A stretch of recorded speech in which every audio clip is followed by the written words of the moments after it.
Upadesamrta, verse 6.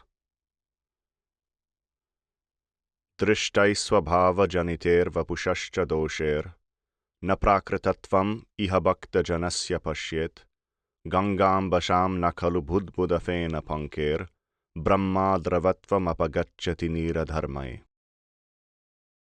Translation. Devotees in this world should not be seen from a material perspective. Any imperfections found in their natures or their appearance should be overlooked, for such faults are like the foam, bubbles, and mud in the water of the Ganges. Such things appear due to the nature of water, but the divine nature of the Ganges is never diminished.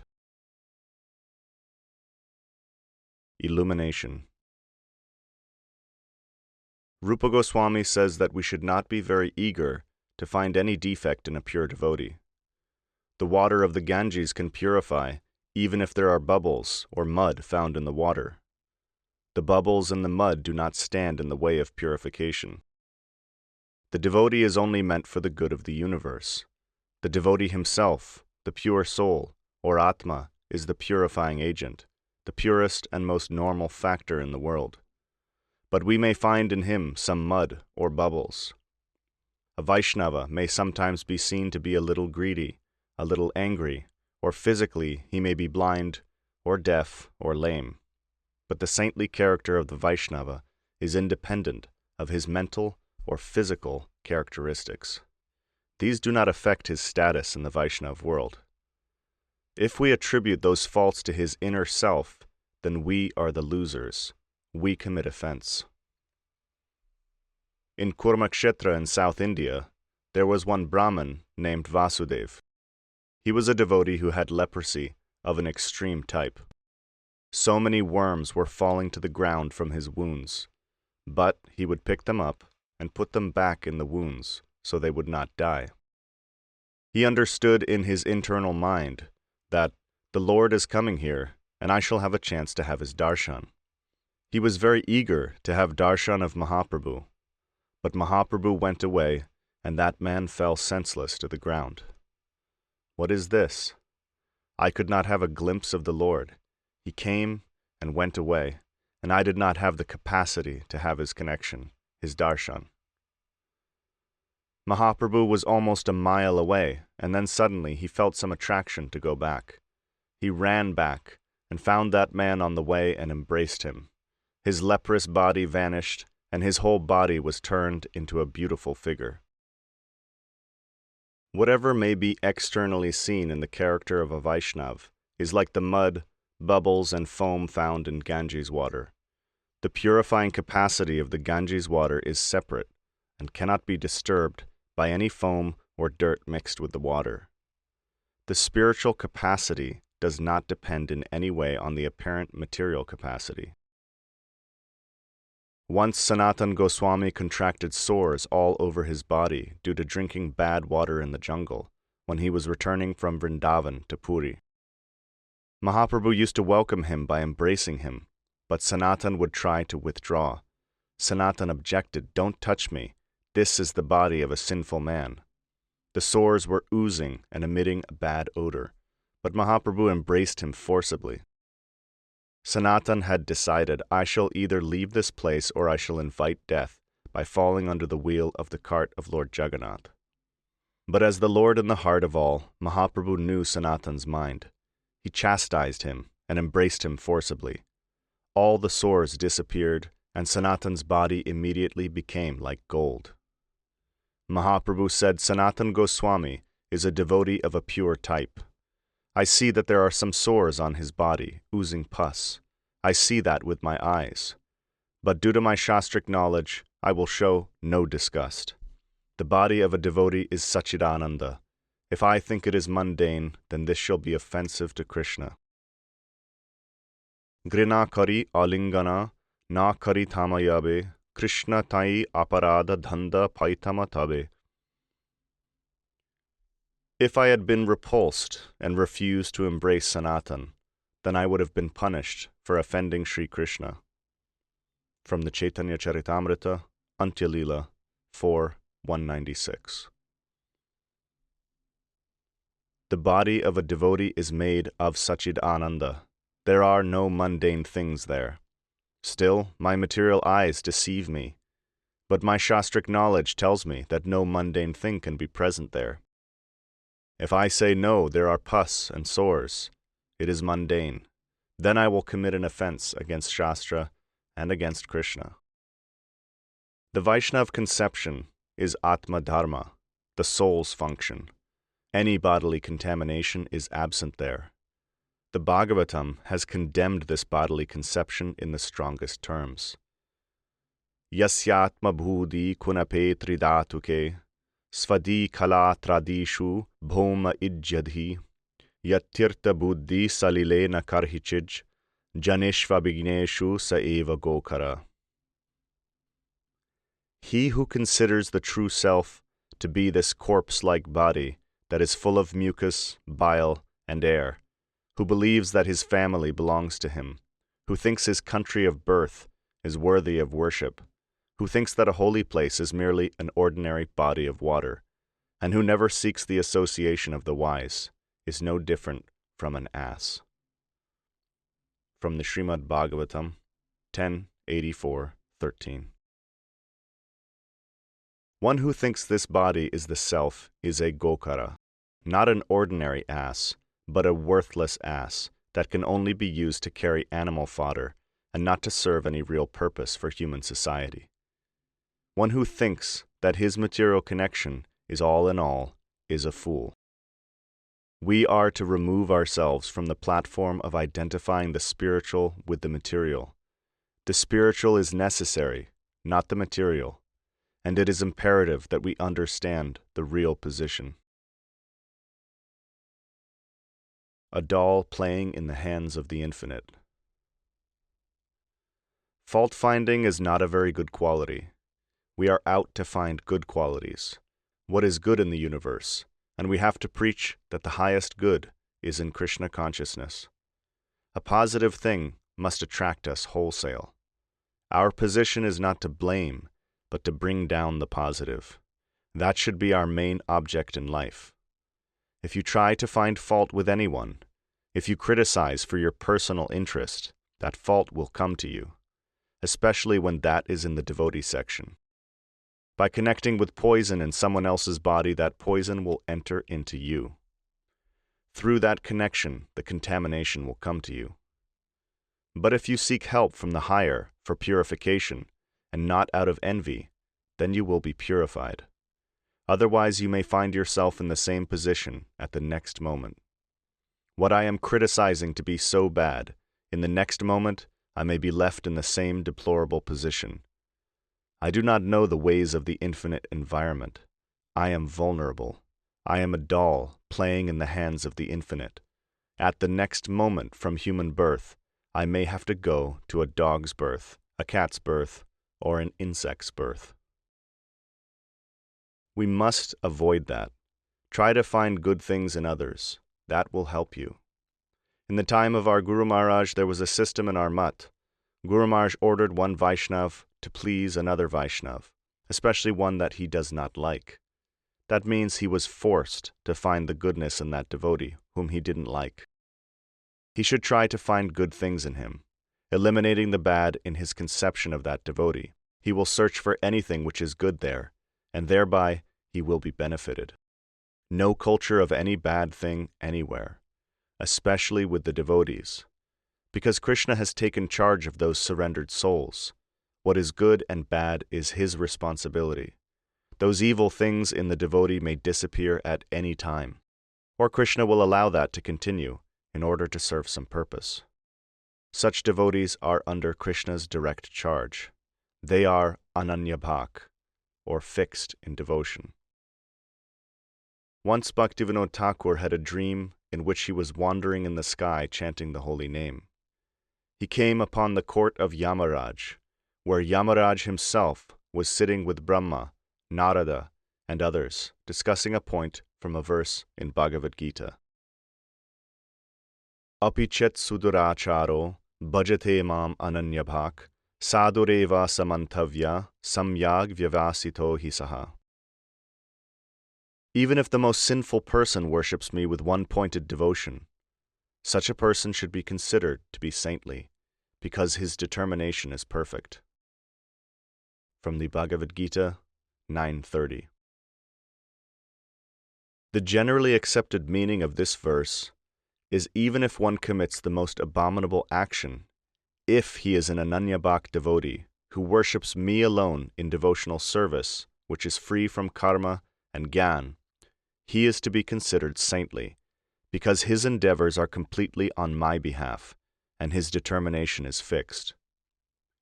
Here Krishna says whatever he has done, if he is exclusively given to myself, he should be considered as my devotee. Samyag vyavasito hisa. And whatever he is doing is 100% right. But then, the next passage says, Kshipram bhavati dharmatma. Very soon he will be a man of righteousness. He will become dharmatma, dutiful. As Yamaraj, Brahma, and Narada discussed this point, a question came up. Krishna says, Bhajate mam ananya-bhak, one who is my exclusive devotee. The question arises, what is exclusive devotion, or ananya bhajan? Krishna says, give up all other religious conceptions and surrender to me alone. Sarva dharman parityaja mam ekam sharanam vraja. That is exclusive devotion. But if one is practicing exclusive devotion, then he is already dharmatma. He is already righteous. How is it then that in the very next verse Krishna says, soon he becomes dharmatma? How are we to adjust this? Krishna says, Kshipram bhavati dharmatma, shachvach chantim nigacchati, kaunteya pratijanihi, name bhakta pranashyati.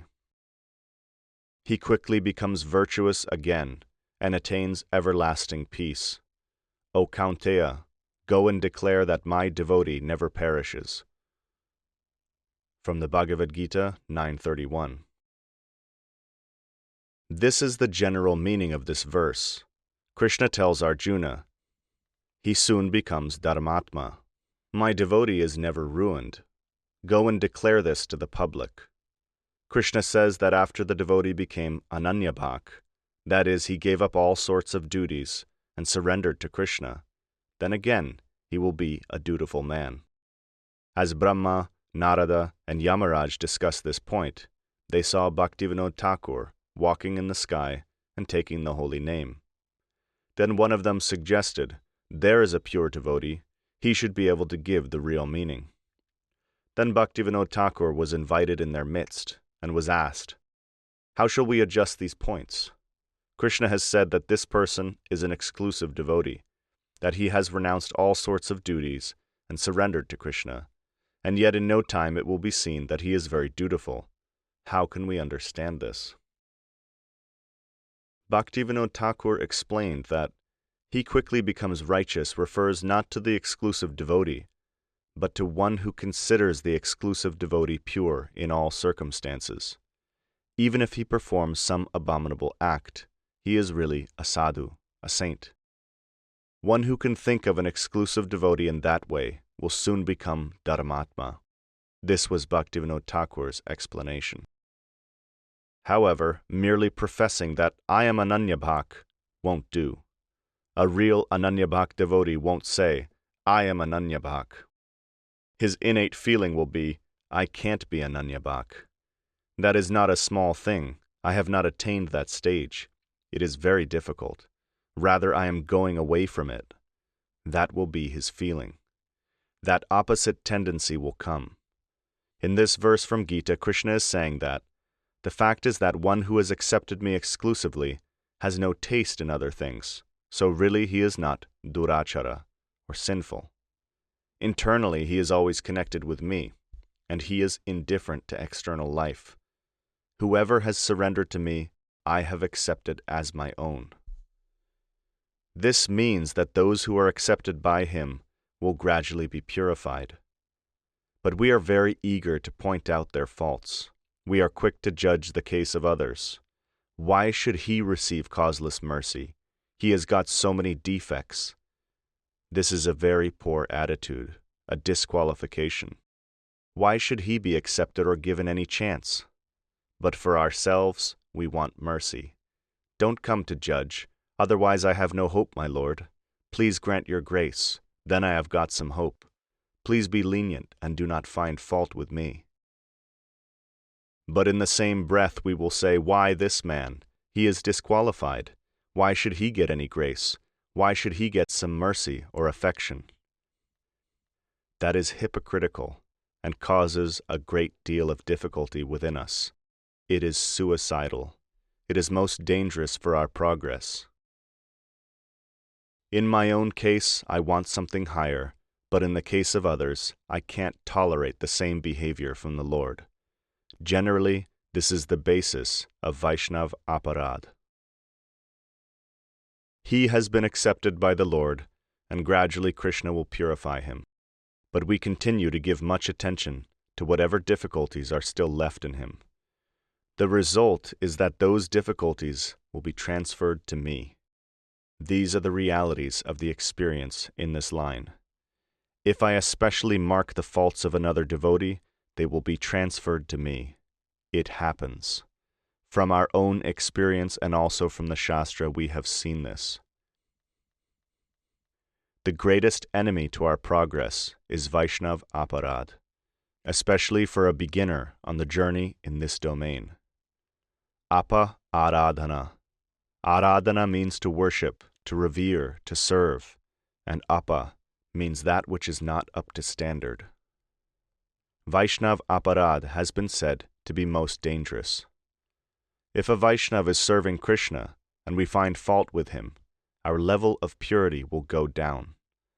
Generally, a Vaishnava will always think, I can't serve perfectly, there are so many defects in my service. Even Radharani says that, I can't serve Krishna properly.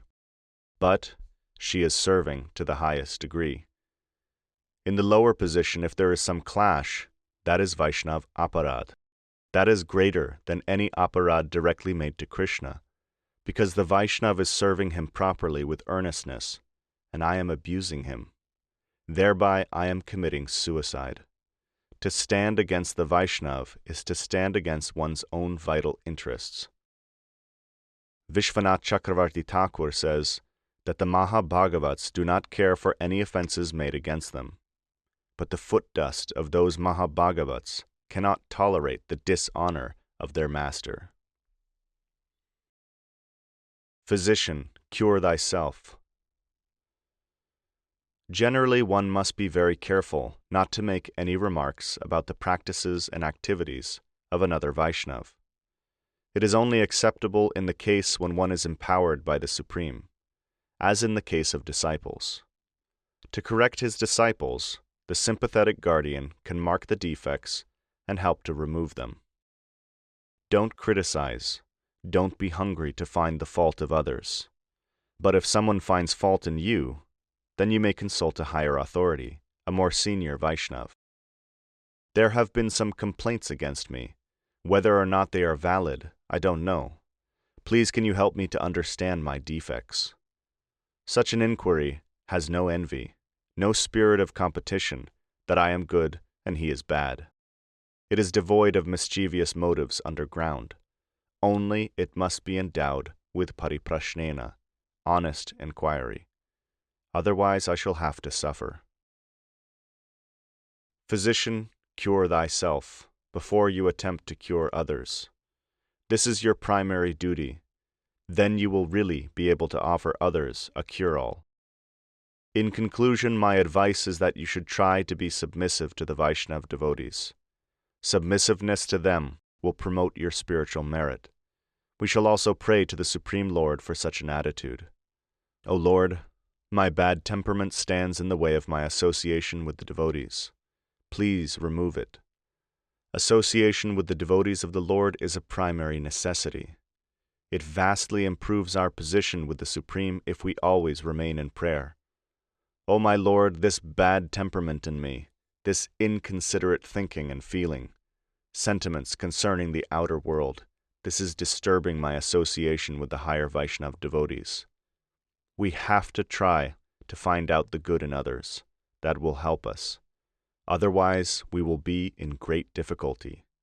This is not theoretical. These are all practical things.